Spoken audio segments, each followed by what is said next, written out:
Hyderabad సాలిబండ X road వద్ద నాకాబందీ operation నిర్వహించారు. South zone DCP పర్యవేక్షణలో తనిఖీలు నిర్వహించారు. నెంబర్ ప్లేట్ లేకుండా తిరుగుతున్న 110 వాహనాలను గుర్తించారు. ఈ ఆపరేషన్లో భారీ సంఖ్యలో పోలీసులు పాల్గొన్నారు. భద్రతా చర్యల్లో భాగంగా ఈ ఆపరేషన్ చేపట్టామని సౌత్ జోన్ డీసీపీ కిరణ్ తెలిపారు. రాజేష్ మెడికల్ హాల్ చౌక్ లో సౌత్ జోన్ పోలీస్ స్టేషన్ నుంచి నాకాబందీ ఆపరేషన్ చేయడం జరిగింది. ఈ నాకాబందీ ఆపరేషన్ లో పోలీస్ సైడ్ నుంచి టోటల్ 120 మెంబర్స్ పార్టిసిపేట్ చేయడం జరిగింది. దాంట్లో total 110 vehicles without number plate, improper number plate అది మనకి దొరికింది.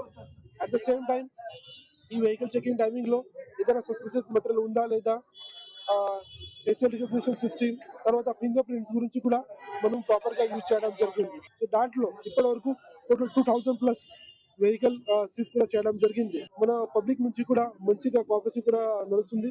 At the same time public కూడా చాలా హ్యాపీగా ఉన్నారు. బికాస్ చాలా ట్రబుల్ మాంగర్స్ స్పెషల్లీ నైట్ లో ఎవరైనా రోమింగ్ చేస్తున్నారు, వారు కూడా చాలా కంట్రోల్ లో వచ్చింది. వితౌట్ నెంబర్ ప్లేట్స్ వాళ్ళు ఎవరైనా చేసి చైన్ స్నాచింగ్ చేస్తున్నారు, ఈ NDPS గాంజా అది కూడా చేస్తున్నారు.